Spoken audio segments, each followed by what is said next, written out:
Hi, this is Jay Dow. I want to welcome you to the Sober Music Company podcast.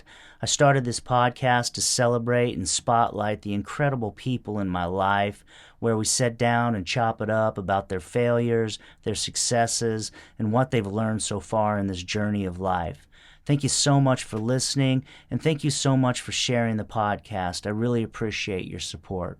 So welcome to the show. Good to have you here. Dude, it's awesome to be here, bro. How you doing today? Dude, it's May 4th, right? Yeah. May the 4th be with you. So I wore my Star Wars shirt today. Had to kick off the fucking dust off of it, you know? Yeah, May the 4th be with you. You know, it's funny when I was younger, I've always been a Star Wars nerd, but I never wanted anybody to know about it. Just living a lie. Yeah. And so now, it's like tradition in our family, around May 4th is when we watch all the Star Wars series. All my kids are into it. Oh, that's stuff. great. It's kind of cool, man. It is really cool. Yeah. It is cool. Yeah. I always like to talk about the people that I have on here, how we met. Oh, shoot. Yeah. Gosh, it's been about 4 years now. That's how long you're sober now? Yeah. When's your sobriety date? January 31st, 2019. Man, yeah. Because the stag was I was fresh out of rehab when they told me to go to that place, and ever since then I know I've seen you around there. Well, yeah, ever since I left Calvary and I started going to the stag and stuff. I know I would see you and stuff, but I didn't really get to officially meet you till probably maybe a year sober or so. Oh yeah, something like that. But you're a patient Maverick, and I did music therapy there, or no? No, I did meet you in treatment. Because you were playing at Calvary at the time. Right, yeah. That's right. Okay, that's what it was. Yeah, that's how we first met. I mean, I don't remember you from there, but... Probably, yeah. There's so many people. Yeah. Do you not play at Calvary anymore?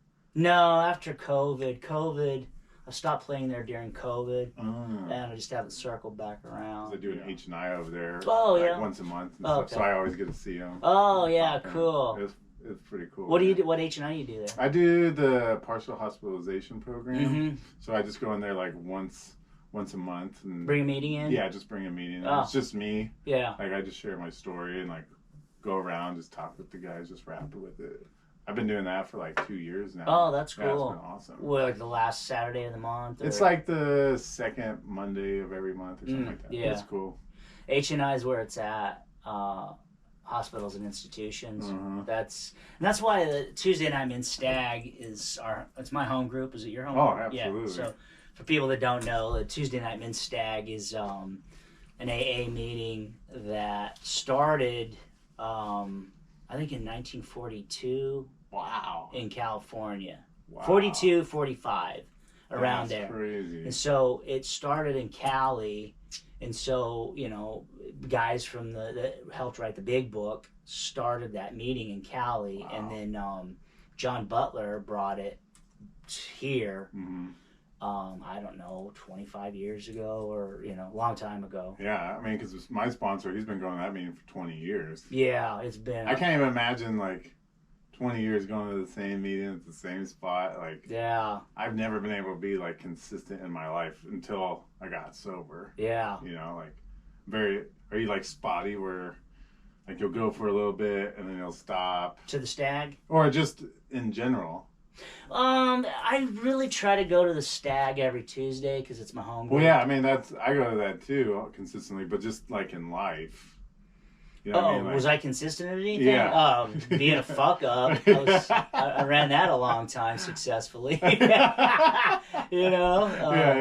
But I mean, man, dude, I'm sober 11 years. I've been going to Stag 16 years, but I relapsed for the first 5 and I hated the meeting.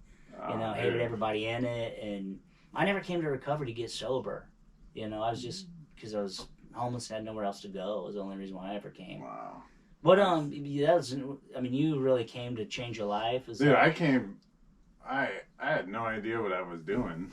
Honestly, you're a firefighter, right? Dude, I was a firefighter. How long were you a firefighter? Dude, I left January 1st of 2021. No, 22. So I've been gone from the department for a year already. But I was a firefighter paramedic for 9 years. Oh wow. Oh, I didn't realize you were doing it that up till just a year ago. Yeah.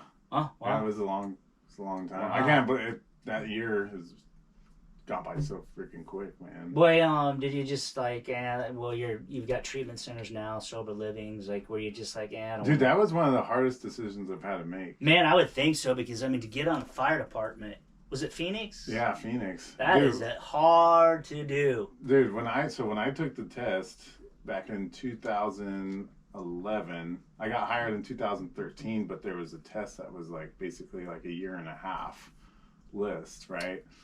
There was 4,500 people that took the test. Holy shit. And they hired less than 100 people. I think they hired like 75 people off of that list. Mm-hmm. But, you know, like I've been networking. I got hired at 21 years old. But I had been networking. I was like a Phoenix cadet. I was doing ride-alongs. Like, oh, yeah. Ever since I was like 16 years old, 16, oh, 17. Wow, yeah. So, and then like in 08, when I, like 08, 09 is when I graduated high school. The fire department froze everything. Nobody was hiring, right? Because of the crash and everything too. So, like, I just went to work. I was working like 3 jobs, and finally, when they got around back to my number, and I got hired. Then that was in 2013. Yeah, it was a pretty crazy story, man. Yeah, that's wild. I can't believe it. Yeah, that's insane. I mean, the Phoenix Fire Department, like, to be like a Phoenix fireman, kind of like being a little rock star. I mean, you know, fire department is no joke. Yeah, and I know how hard it is to get on that. Well, thing, not so much anymore, man. Like I still keep in touch with a couple of my friends. You know, a couple of them are my business partners, and they told me that this last test that they took, there was only 1,000 people that took the test, and like 800 people that passed. Wow, dude, that's unheard of, man. That's unheard of. That's crazy. Because I want to say the chances, like by the time you got to like your interviews, right, it was like a 1 out of 30 chance. Something crazy. Wow, you know? Yeah, I know it was always hard, but. Well, because so what they do is they give you interviews based off of your test scores. So they usually break it up into like, you know, the people that scored 90 to 100 will be the first group. People from 80 to 90 will get a group, and then people from 70 to 80 will get an interview. So they hold them off at times. Yeah. Because that list, like when you pass the test, that list is good for 2 years. Oh. Does that make sense? Yeah. So like they can hire off of that. Yeah. So it was a lot, man. And when I studied my ass off for that, like months and months and months. I lived and breathed, and I get like an 80%, and I was bummed out. Oh yeah, bummed out. Was that second tier? It was like the third tier. Oh, yeah. It's barely squeaked in there. Yeah. And it was funny because I was working with the union president's son. I was working at a ambulance company, and he had got the same score that I got. Oh. You know, there's all sorts of nepotisms in the fire department, right? And so, like, when I met him and was talking with him and I heard his score, I was like, yes, I'm going to get an interview. He's going to try to get to his son, you know? It was pretty funny, man. Yeah. That's the thing that amazes me about alcoholics and drug addicts. I mean, I'm a real estate broker. And in 2 states.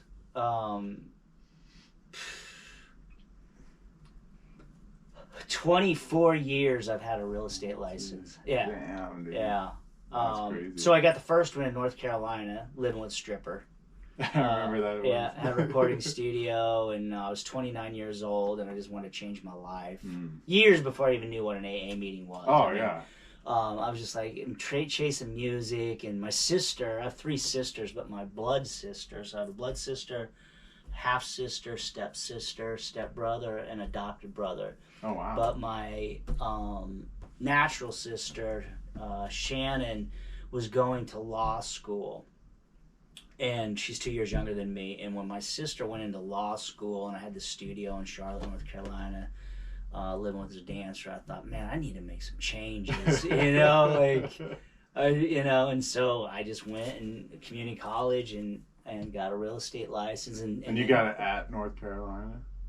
Yeah, I got it in Charlotte. I was living in Charlotte in at Charlotte? the time. Yeah. Oh, wow. Yeah, we had me and my guitar player had a recording studio, and both lived with strippers, and they worked and made money, and we drank beer and hung out. And but I took a 4.5-hour real estate test and passed it. I couldn't believe, like, the state. Did you study it? I didn't. Teacher said, learn the vocabulary words and you'll pass the test. And so I went to my recording studio. Wow. And just went real property, said that, recorded it, definition, made a CD, personal property, tenants in common, like all the terms. Yeah. And just listened to it all, like, just because I learned audio, and so that's how but I was stunned, like, when you talk about 4.5-hour test. That was insane, because I hated high school. I mean, I just smoked weed and played guitar during high school. Oh, dude. But then when you talk about getting on as a firefighter, it's like the same. It's like, holy, like, wow. And you're 21 years old. Yeah, 21. That's insane. Yeah. It is nuts. It was awesome. I thought I should have been hired earlier. Well, yeah, of course. I earned this thing, right. You know? But that's the thing about alcoholics and drug addicts. Before our lives fall apart, I mean, we can pull some serious shit off, like, success-wise. When we want to. Yeah, it's nuts. Like, in high school, I dropped out of high school my sophomore year. Oh, really? Yeah, I just wanted to smoke pot and drugs and hang out with my friends, and and I was working with my dad at the time because he wouldn't let me just stay home. He's like, hey, he owns his own window tinting company. He's been doing it now for like 45 years. Wow, yeah. Crazy. So, because my dad was out of my life for my whole, like, young adult, and kind of in and out and stuff. My mom moved us out of state. So when I was living here with my dad, he wasn't putting up with my shit. Yeah. So it's like, hey, if you don't go to school, you go to work. That's how you do it, right? Yeah. So I kicked my ass out of bed, and as I started to get to know my dad, I had this perception of my dad of, like, just being a thug, being a drug addict, being someone I didn't want in my life, to being someone that's like, wow, I want what he has. Oh, yeah. He's a hardworking guy. Oh, absolutely. Yeah. And so he was the one that dropped the idea into me about becoming a firefighter. He's like, hey, you should call my friend, and he put me in touch, and because we had a lot of those talks of, like, what do I want to do with my life? Yeah. And I remember one of the most monumental things that changed the trajectory in my life was, like, we went to the high school that I had dropped out of, right? Or actually, no, I was kicked out.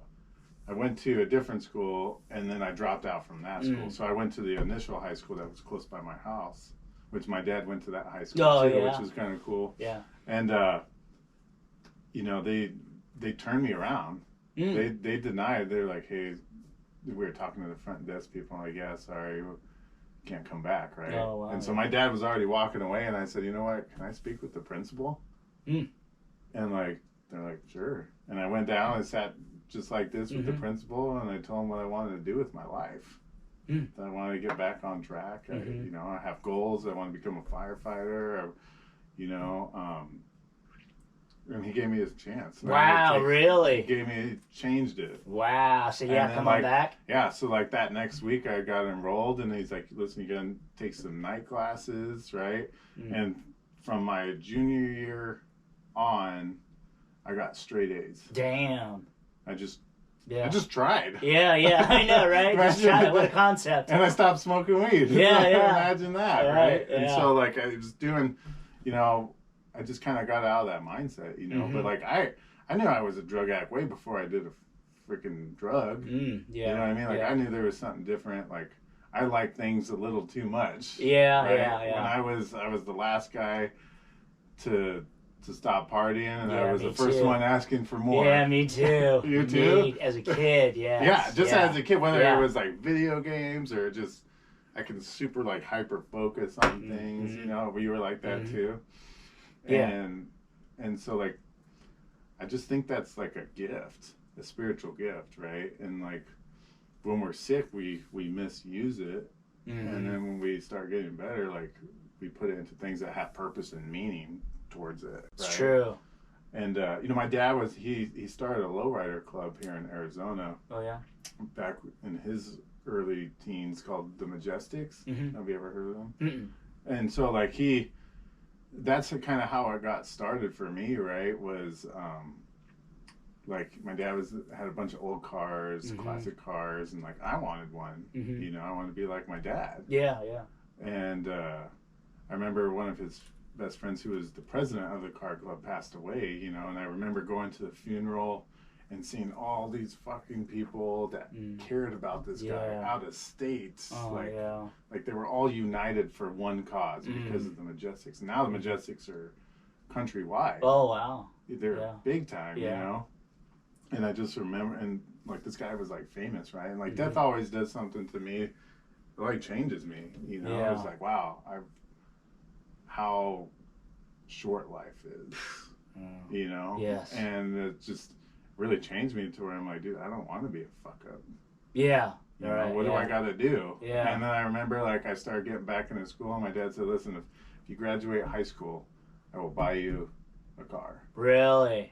And he bought my like first, a car to get the Majestics with? Yeah. Oh, so he bought me a 1967 Chevy Impala. Oh yeah, cool. It was awesome, dude. Yeah. So like I was fixing it up, I was putting my own money into there. I don't know shit about cars, but like I just liked it. I just liked to drive purpose, it, you know? And then I just started making things happen in my life, you know? And then that boredom creeps in, right? Of like just nothing else really going on. I just want to have fun again. And when I picked back up, I picked right back up where I left off, man, in my younger years. Drinking, smoking weed, or just, all of that. Yeah. You know, the one that really brought me to my knees was cocaine. Yeah. You know, and cocaine was a gateway drug for me. Oh, yeah. To more cocaine. Yeah. I love drinking and doing cocaine. Dude, it's the best. It is the best. And the worst to come off of, but the best while it's going. Yeah. And dude, I just remember like, you know, I was like, dude, I'm just gonna get my life together, and then I'll come back and like have the life I actually want. You know, I want to keep using. You know, I like the way it makes me feel. You know, like the first time I ever tried a drink or a drug, I fell in love, man. I was like, dude, I don't ever not want to feel like this. Right, yeah. You know, like the first time I drank with my neighbor girls who let me play with their boobies, like, dude, this is the best. Yeah. I get to feel different, and I get, you know, to experiment. And feel like an adult. Dude. As a kid, yeah. I felt that peace, you know? Yeah. Felt that peace. And I feel like I've lived multiple lives in one life. Yeah. Do you feel the same way too? Oh yeah, I have. But like, yes. I've reinvented myself. Yeah. I've, you know, that chameleon that the big book talks about, of like fitting in, changing myself, trying to figure out what people want me to be, and I become that. Yeah, so, you know what I mean? So, did you have similar experience? Not really with that. Well, I mean, as far as chameleon, I don't know, man. Like I always want to be a famous musician. Yeah. You know, and the thing with me and alcohol and drugs, I started smoking weed in 6th grade. You started late. Yeah, it's basically an old man when I started. It's so funny.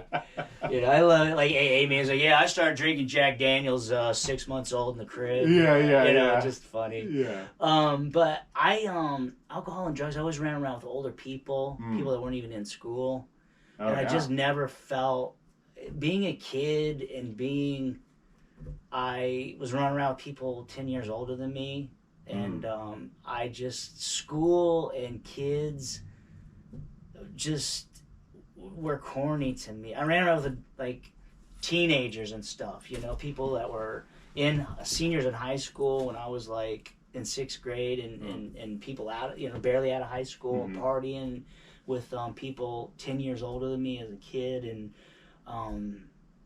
I love being trusted by, I don't know, I loved the lifestyle. It's not really a lifestyle, but when you start drinking and doing drugs at such a young age, it seems like you're turned on to something nobody else knows. If it's so secret, and we're all together, and don't ever want to get caught, and you know, it's exciting.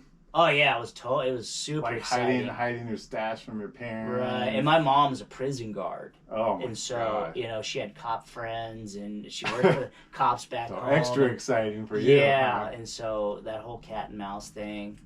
Do you remember the first time you ever got high?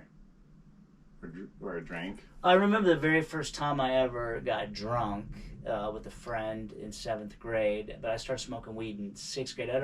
Oh yeah, I do remember the first time. Yeah, do you remember? Yeah, I was out here 6 months, and I'm a hillbilly from a town of 5,000 people in Southern Illinois, and this kid Mike that I'd met gave me my first joint, and I smoked. I actually smoked it by myself the first time, not even with By him. yourself? Yeah, and then I started smoking with him. He gave me like a roach. Oh yeah. Yeah. Did you even know what you were doing? No. But, you know, I learned quick. Oh. Yeah. What about you? Dude, well, do you want to hear the story about the first time I thought I got high or the time Yeah. I actually got high? Yeah, sure. Oh, dude, so like the first time I thought I got high, right? Like some kids that I didn't really know, right? Like just two guys like, hey, we got some shit, you know? And like we went up in this like tree house out in this field, and like they pulled out oregano, and I didn't know it wasn't right. So we were smoking, and I'm like, yeah, man, I'm feeling it, right? Oh, yeah. And they knew it was oregano? Yeah. But like the other kid was smoking it too with me, so I'm like, how could it not? You know? They were just fucking playing along, and like the next day at school, like they were going around telling people, and I was so fucking embarrassed. Like, dude, I need to actually get high now. That's Who funny. will help me do this? Yeah. You know, Yeah. and you know, I was hanging out with the stoner kids, and like, so the first time I got high, like it was this big ordeal, right? Like my buddies, they'd all been getting high. Like, for some reason... Was this in grade school? I was in... I want to say it was about 6th or 7th grade, too. Yeah. I was 13, I do remember that. Yeah. So I think that's about right.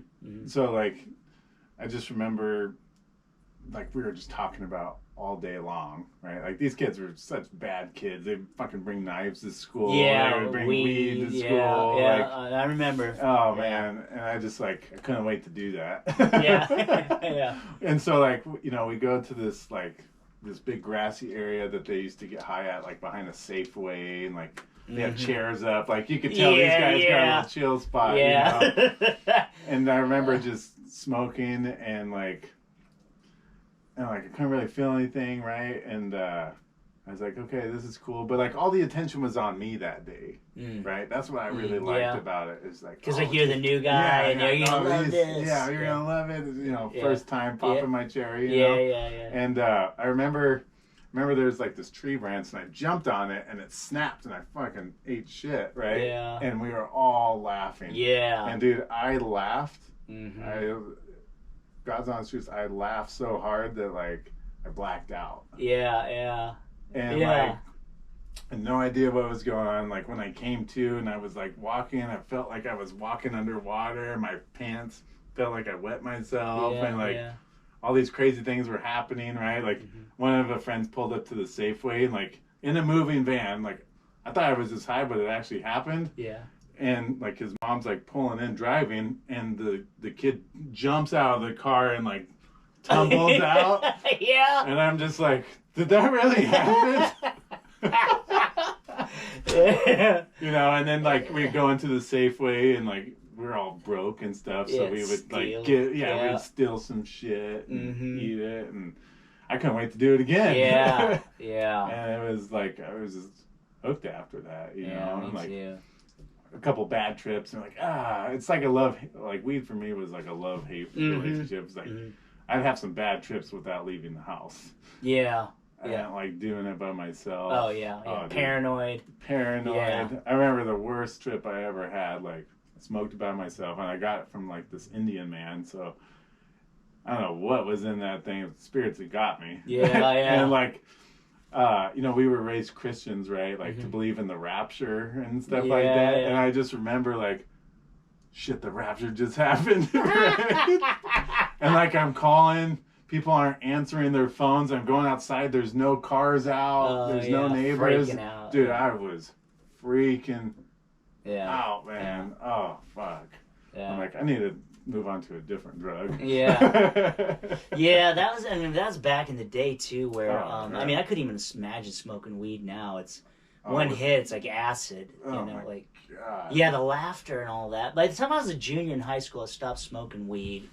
I did coke for the first time as a senior, maybe a junior, but I did cocaine almost every day of my senior year because this kid was doing it like crazy, and he's giving it to you for free. Well, me and my buddy would hold it.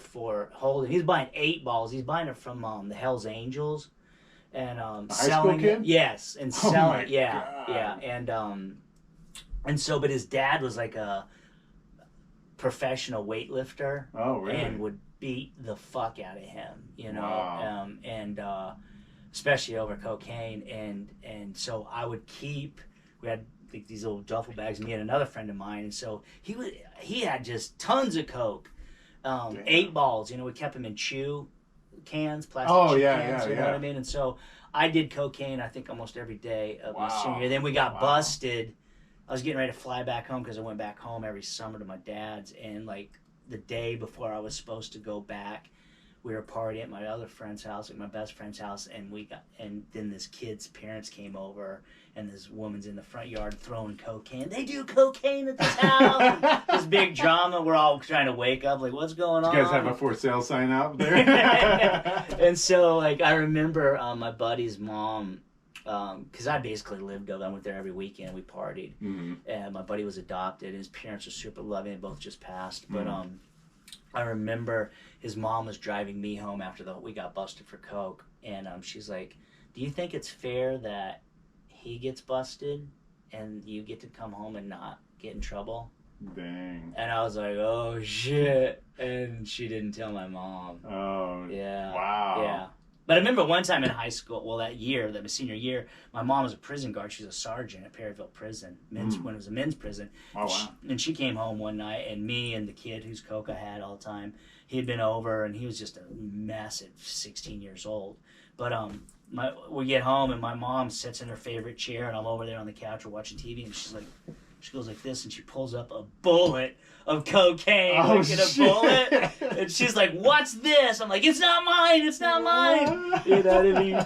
And she's like, "I want to know who it is." I go, "They'll kill me, Mom. I can't do that. They'll kill me." So, cocaine, man. What else? So you got hired on the fire department at 21. Yeah.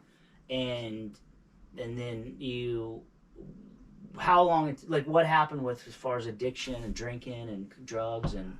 Well, it wasn't like before that, like it was always like kind of spotty, right? Like there was a brief time like when I was like from the 19 to like, no, it was probably more like 18 to like 19, 20, I picked it back up, I was working like 3 jobs, and that was the only thing.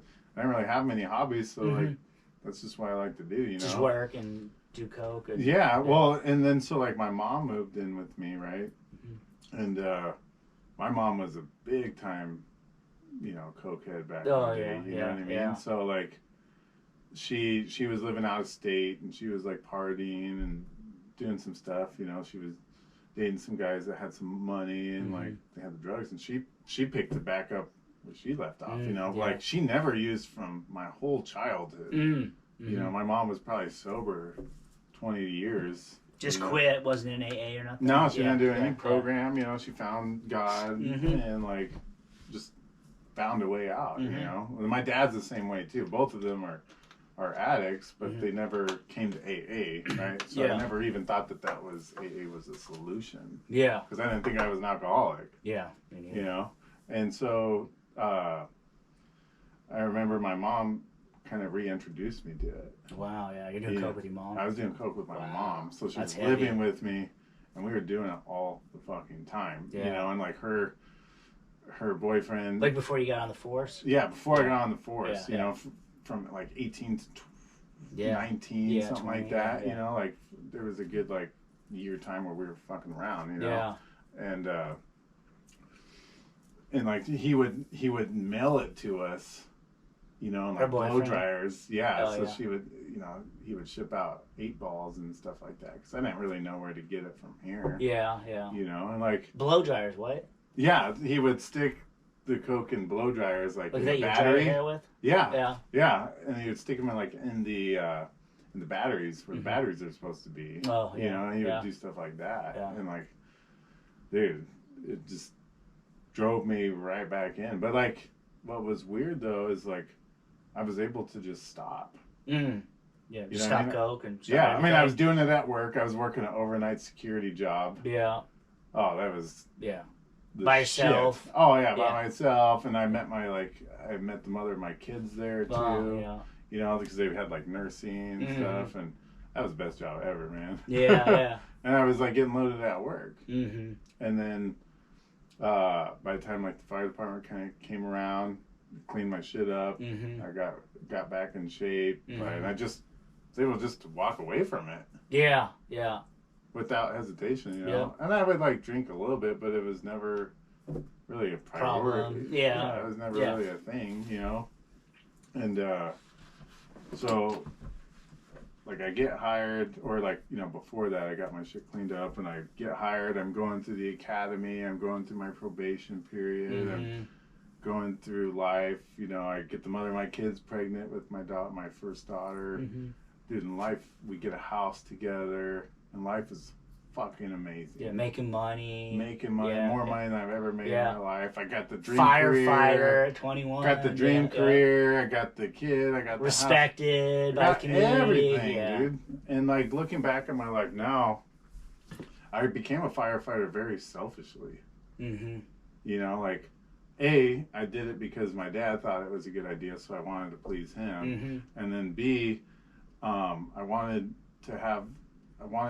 people to respect me for what I did instead of who I was. Yeah. Because I don't know who I was.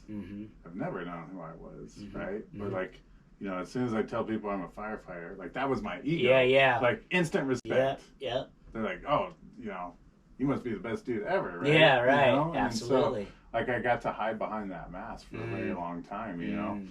And then like, so now I got money. I got all this time off because we worked 24 hours on and then we had 2 days off. Yeah. You know? Yeah, that's nice. It was like a part-time job. Yeah. You know? Right. And then like I kind of got into gambling a little bit. And then it was just, it just kind of snowballed from there. And next thing you know, like it started off, hey, I was going like to play like some poker at some like bars, and I was meeting some people and they had coke, and like, dude, I remember doing coke when I was, might try it a little bit. Like, what's it gonna hurt? Like, yeah, I dropped it, let it go for. Yeah, that's fine. It'll stay in your system 3 days, you know, whatever. I'm off for 2 days. Yeah, for sure. And so like I got on this party mindset, and then next thing you know, like not happy at home. My work life became my home life, and my home life became my work life. You know, I was miserable. I just wanted to have fun. Yeah. You know, I think I'm like 22, 23, 24, probably like 24 at this point, you know? And on paper my life is good, but on the inside I'm fucking dead. Right? Yeah. And dude, I picked up right where I left off. And I just remember, you know, it was like every other weekend, you know, just the progression. Did your wife know? She didn't. Yeah. You guys were married? No, we weren't even engaged. Yeah. But we lived together. Yeah, we've been living together. Yeah. You know, and I just. So she didn't know. You're just No, and then I was just living a double life again. Yes. And that guilt and shame, and like, I remember the one day where, you know, and she lost her job, so now I have to work extra. Oh yeah, shifts and stuff. Extra shifts to make the extra money so she could stay home with the kid, right? And then I got resentful, you know, because now I'm working, I don't have anything to show for it, and now I can't party and get loaded, right? Because now I'm working 2 days and only have 1 day off, and the 1 day off, I want to go have some me time. Right. You know? Yeah. And then I'm not home, and then she gets resentful, and I'm not around my kids, right? And then it just becomes all about me, right? And I just remember the night where I came in, I said, listen, like, I don't want to do this anymore. I'm not renewing the lease. And it was a house. Yeah, we were just renting a house, you know. And I said, listen, I'm gonna put you guys into an apartment. I paid for everything. Paid for moving. I was paying their rent. I was like, we were still playing house. You know what I mean? But I wanted to live separately so I could have my own life by myself. Yeah. And then that's when it really drug me down, man. And it was fun for a while. Yeah. Until it wasn't. Yeah. And dude, I just remember just coming to a place where I'm like, dude, I'm like doing this a lot. And then I'm like, I don't even want to get high, but like now I'm showing up and I'm still getting high. And I don't want to. Yeah. And it was never like that before. You know? And then like it just became one of those things where like I was calling off work a lot, was being around my kids, spending my draining my bank account. I'm like, dude, something's wrong here, man. Like, I looked at myself as a very mentally strong person, right? I was like, dude, why is it like this? Yeah. I couldn't understand it for the life of me because like never in my whole life did I think I was an addict or alcoholic. Yeah, me neither. You know what I mean? Yes, I do. It's very strange. Very strange. And I was just like... When you don't know, it seems obvious, and when you get sober, you can look back and go, but when you're in that, it's like, what's wrong? Like... Well, dude, like, looking back at it now, like, I was one of the worst types because I was living in self-delusion. Yeah, me too. You know what I mean? Like, I thought an addict alcoholic was someone out in the street corner, begging, talking to themselves, jail, clothes, prison, all that stuff. I'm like, dude, I got a fucking career. Yeah, I'm a firefighter. I'm helping people. Yeah, fucking upstanding family, citizen, pay my taxes. You know, all that, all those excuses. Yeah. And I never thought to look inwards, man. I was just like, dude, I just need to cut back. Yeah, right. Yeah, exactly. I didn't want to stop. I just didn't want to use like I was using. You know what I mean? And like, dude, I was sucked up. I lost so much weight. You know. Hold on a second. The lights are turning off. I don't know why. Open this son of a bitch up.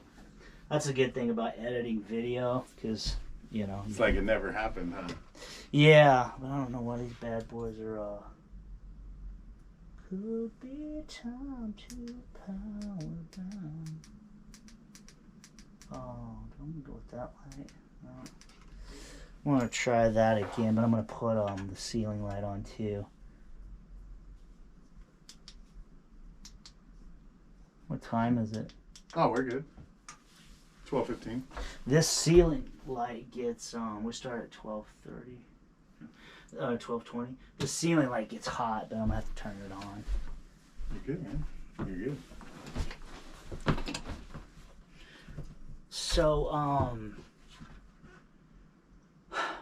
So you got your own apartment? Yeah, so I got my own apartment. I was visiting my kids. You guys are still trying to play house? Yeah, we were playing house. We were sleeping together. I'd stay over. Kids would come over, right? But then I'd have other women over, and I was just living don't show up, surprise me. Always call before you come. Yeah, and I was just living this whole separate life, man. Yeah, whole separate life. Which is so crazy in the Big Book how they nail that, the double life, the actor scenario. Oh, dude, it's so crazy. Me, man. It was me, and like, you know, I had an idea, like, so then what happens is I get her pregnant with my son. While we were separated, right? Second kid. Yeah, my second kid. And I was like, okay, well, maybe we should just try this out. Like, I looked at this as like, okay, I had my fun. I'm ready to get back to the life that it originally was. You know, the house, the car, the career, the kids. Like, I just need to be a dad, and like, that'll fix me, right? And so we move in, and like, you know, she didn't know that I was using or anything, or at least she didn't tell me she knew, but so I buy a house, we move in together, and like I'm fucking scared now because I'm still doing the same shit. I mean, it was good for a little bit, was able to like kind of cut back, but then it's like, dude, I am getting sucked back in. I mean, I was driving 30 miles one way to pick up my shit. Yeah, yeah. You know, and like I remember a few times where, you know, because there's gambling involved and stuff like that, and like I remember a few times pretending to go to work. I had called off. Yeah. And I was in my uniform, packed up my shit like I would Lunch, normally do. Yeah. No, like I would leave in the morning time to go start my shift. Yeah. And I'd have all my extra clothes with me. But I'd already called out from work. Yeah. And I would go get a hotel. And it was game on. Yeah. 24 hours, I could do whatever the fuck I wanted. Yeah, yeah. Dude, oh my God. I haven't thought about that in a long time. Yeah. That was terrifying. And I was like, and then it just crept in, man. Like I was using before work. As a firefighter. After work. Right. I was using, you know, a couple times I was using during work. And don't firefighters have like a, fucking drug addict, fucking alcoholic attitude? Because I mean, you guys are dealing with this all the time on the street. They're so jaded. You know, I became that guy too. But then like when I was like full blown in my addiction, there was a lot of guilt and shame, man. Like I remember going on guys that had the same problem that I had, and all these dudes were just, you know, all the firefighters were just talking shit, and I internalized it even more because I'm like, dude, they're talking about me. Yeah, yeah. I'm a piece of shit. And dude, that was a miserable time in my life. God, and like, you know, there was plus the fear of getting caught. You know, it's just constant fear. Oh yeah. But I mean, being a fucking firefighter. Dude, and like, then I had reached a point in my addiction. I don't know if you ever did, but like, using so much coke where I became so paranoid and delusional, thinking people were following me. Oh yeah. Oh, dude, and like, that was never ever a thing before when I was younger, right? And like, think about cocaine paranoia is like, you think that it's real, right? Like if I smoke weed or do shrooms or something like that, like, oh, this probably yeah. I'm just being paranoid. I'm just being paranoid. I know, but like this is like, dude, something is wrong. Yeah, you don't know. Yeah. And you know, and like I went on this like really, really bad fucking call, and what it was a plane crash right in the middle of the street. Damn. Right? 2 people were in there, and dude tried to land it in the street, or yeah, and like he was alive.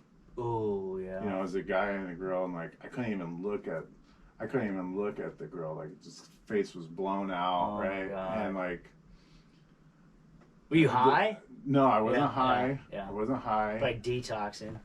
No, but like I was spiritually sick, right? Yeah. And this guy's head was like swelling up so bad from, like, he later died of his injuries, but and I remember pulling him out of the car seat and his like legs were jello. Oh yeah. Right? Yeah. And what really got me sick was it was like a representation of my life. Oh yeah.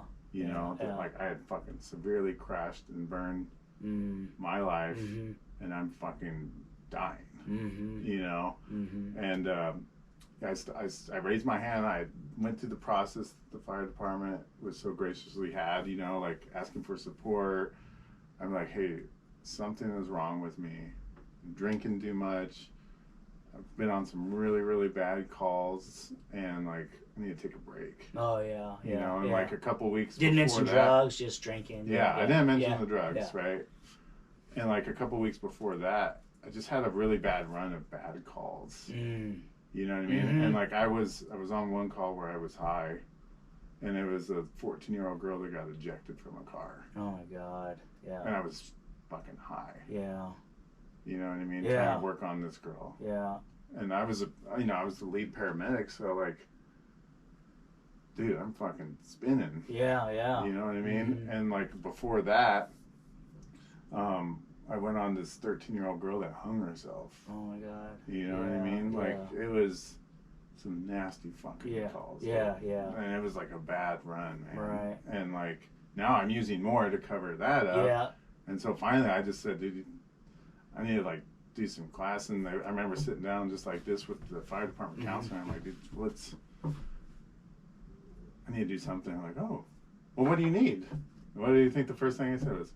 Therapy. That's what I need. I got some traumas. Yeah. And I asked them to pull me off the truck for a little bit. But you said, I'm drinking too much. I'm drinking too much, depressed, bad calls, things aren't going good at home. Like I was semi-telling the truth. Yeah. You know what I mean?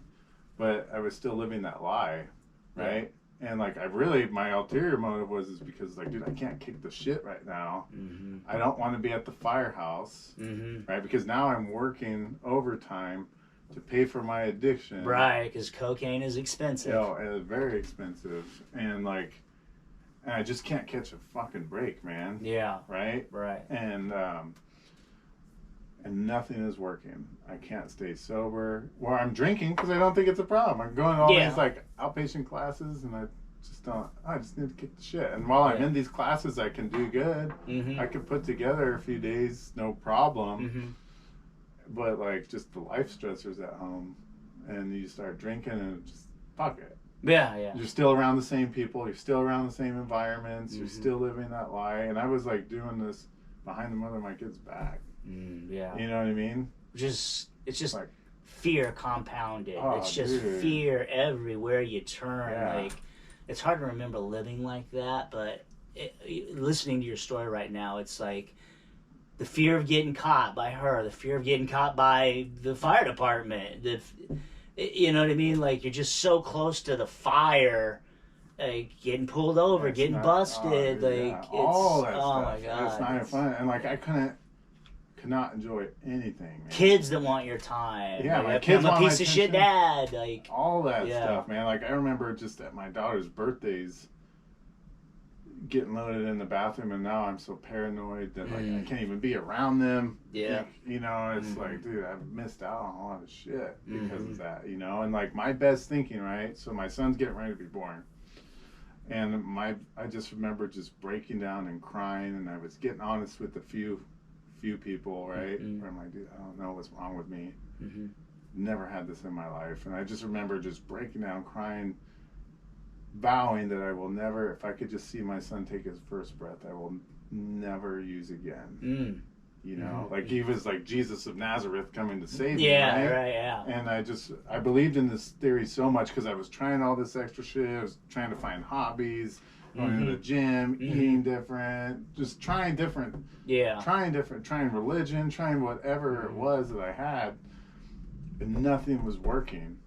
And this was my best thought of like, dude, if I can just see my son take his first breath, I'll be cured. I won't want to do this anymore. And I believed in it so much that I delivered my son in the hospital. Wow. Like I pulled him heavy. out. Yeah, that's heavy. And I remember holding my son. I wasn't drunk. I wasn't high. And I just remember holding my son, and I felt nothing. Yeah. Nothing. No love. No. Yeah. Tears. Just nothing. Like, just nothing.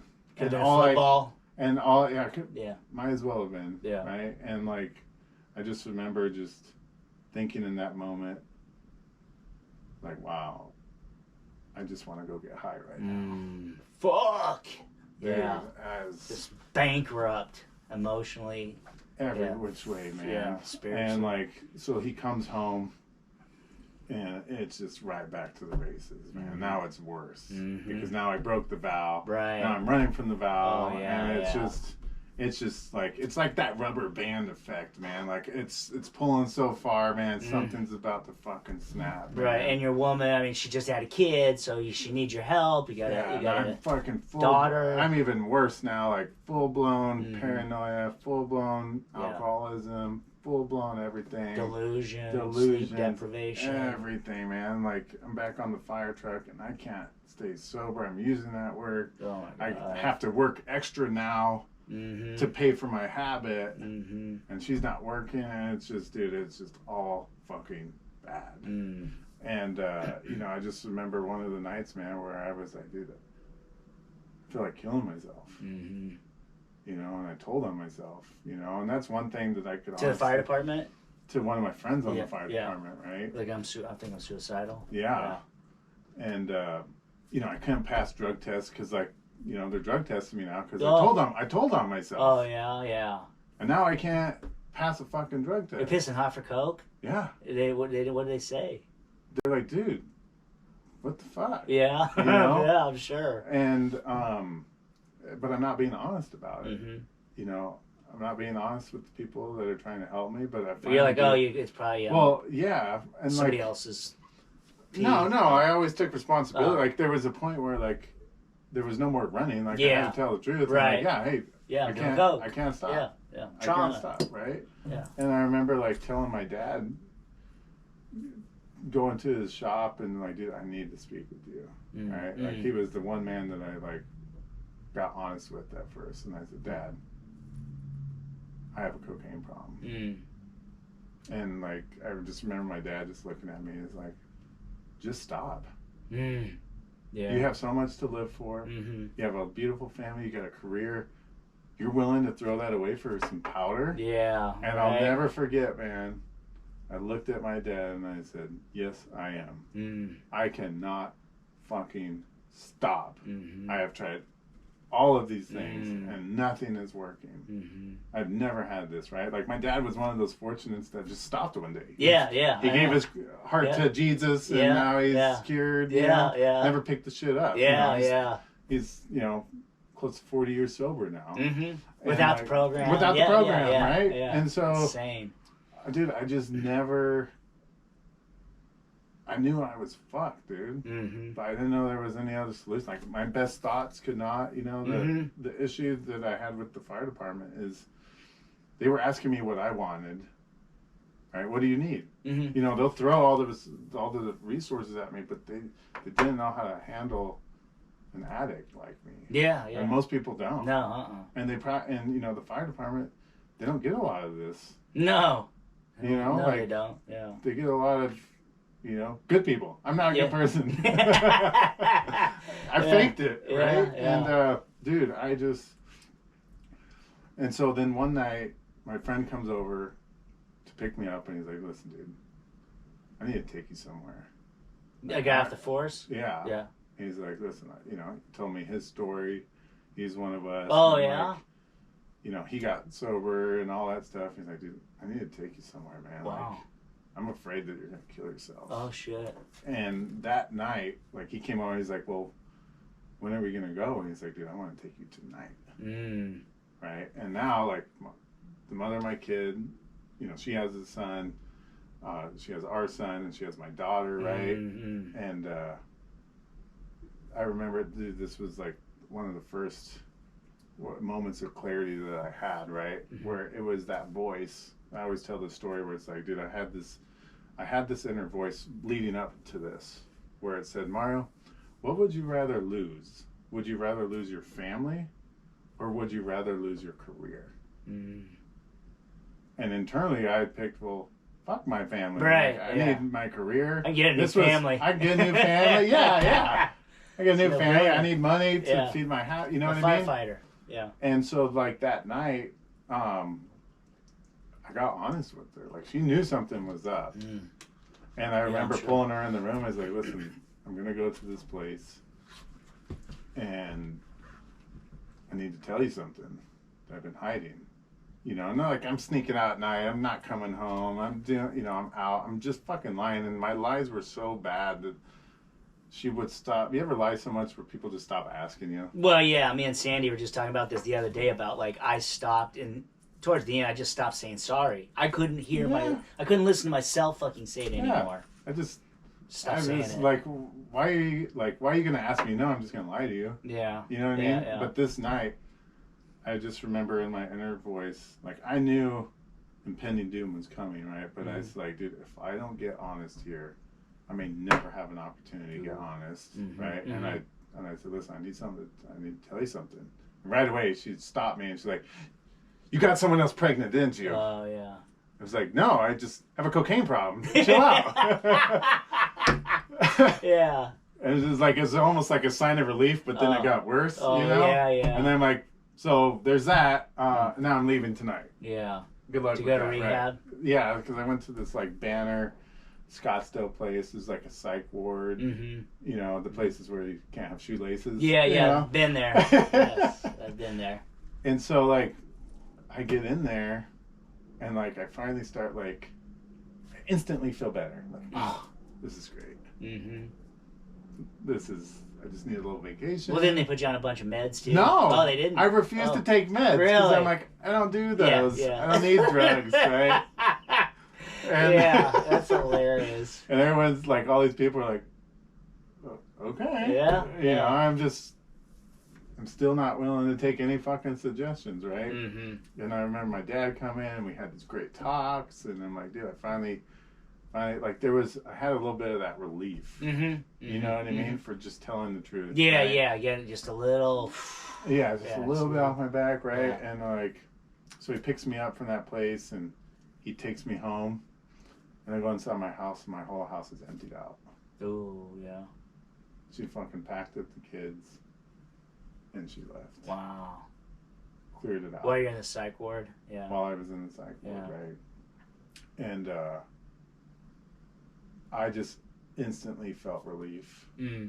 Because, like, my first thought was, wow, thank God they're gone. Thank God. Yeah. Because I have become a fucking monster. You know, and I was that kid growing up that I didn't want to be like my dad, right? Yeah, broken home. I didn't want to have that life, right? Yeah. Like, I believed in that so much, like, well, I don't want to get married because then I'll get divorced. Yeah, You know what I mean? And so I just remember my dad looking around. He's like, yeah, I remember when I came home and you guys were gone just like this. Damn. And at that moment, like, that, it gives me chills every time I say that, because, like, at that fucking moment, I knew that I literally became everything I never wanted to be. Ooh, yeah. And it didn't stop me. I went on a fucking tear. I sold my house, no responsibilities, living at my dad, hardly any bills, right? Still working? Still working, yeah, right? Yeah. And then one day I get court ordered to, you know, because we never really did anything with the courts, because we'd always kind of, like, been back and forth. But then she pulled me into court, and guess what? He is a drug alcoholic. And guess what the judge says? Okay, here you go. Here's task. If you want to see your kids, you need to be sober. Right? Start it's on you. College. And you know, and then you're doing the task shuffle. You're trying to pass drug tests, right? And Golden then, seal. Or, yeah, all that shit. Yeah, trying to cover it, mask it. Yeah, and dude, like, life is fucking out of control now, and I can't see my kids, and I'm okay with that. You know, and then that voice came back and said, Mario, what would you rather lose? Would you rather lose your career, or would you rather lose your life? You know? And, you know, I went on a bender, and I was, like, calling people, and they reported me, right? Because now I'm at, like, a point where it's like, dude, I can't get high anymore. Like, they're like, dude, you don't have any more chances. Like, if work is saying this? Yeah, work has now came back to me, right? Because now they're on to my shit. Right. You know, like, psych ward, I'm problems, like, He's dude, loose cannon. Loose cannon, right? And I just remember, like, one of the fire captains that we were working with came by to the station to pick me up and take me for a drug test. Right? Surprise. Right? And he's like, hey, are you back of shit, man, we're gonna go take a drug test.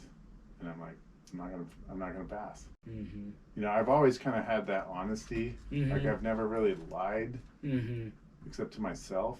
You know what I mean? And he's like, okay, well, since you're honest with me, I'm going to take you to your dad's house. Wow. I'm like, you should be getting fired today. That's what you said to him? No, that's what he said to me. Oh, yeah. He's like, duh. I'm going to take you to your dad's house. Right. I'm not going to take you to get drug tested. Right. Yeah. And we're going to figure this shit out. Wow. That's heavy. It's heavy, right? That man saved my career. Yeah, wow. And so then we go to my dad's and we're just talking, and I'm like, dude, I don't know what to fucking do, right? And I was going to these outpatient program, right? And one of my best friends, right? We were cadets together. We worked our first job together at that nighttime security. We worked there. We were cadets. We got hired together, right? And I lost track with him. But then we end up at the same outpatient place. Really? And we start talking. Yeah. And he's coked out of his mind, drinking. Life he's apart. in literally the same Damn. predicament that I am in, right? And we just fucking link up. And he relapses, I relapse. He's like, listen, dude, you got two options. You can, this is your last chance. There is no more. So you can A, go to treatment, or B, you can go to treatment. What do you want to do? Yeah. You know, and so I call my buddy up, and he got the same talk too. Yeah. And we both decided, let's go to treatment together. And we both checked in the same day. Wow. At Calvary. Oh yeah. And we talked with them, and we were roommates.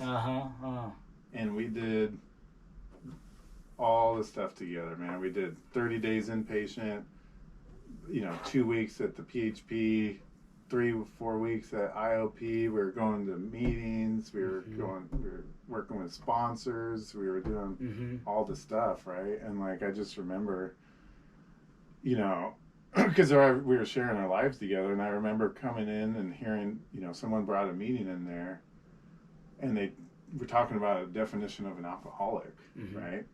About the obsession of the mind and the allergy of the body. Yeah. And what an alcoholic is. And I started hearing these people's stories, and I started hearing my story within them, right? And I remember that day, I'll never forget. And I looked at him, and I'm like, dude, I think I'm an alcoholic. Wow. Yeah. And he's like, looked at me, he's like, no, you think? Right? Yeah. And that was the day, I hadn't read the big book at this time, right? I just admitted to my innermost self that I was an alcoholic. Age 30. Right? And I didn't know what that was until I fucking read it. And I accepted it. And there was so much relief within that, dude, because I didn't have to hide anymore. Yes. I finally knew what to call myself. I finally knew where my tribe was. Yes. I finally understood myself for one time in my life, man. Yeah. Because I didn't know why I do what I do and how I do it, right? And I just got busy, man.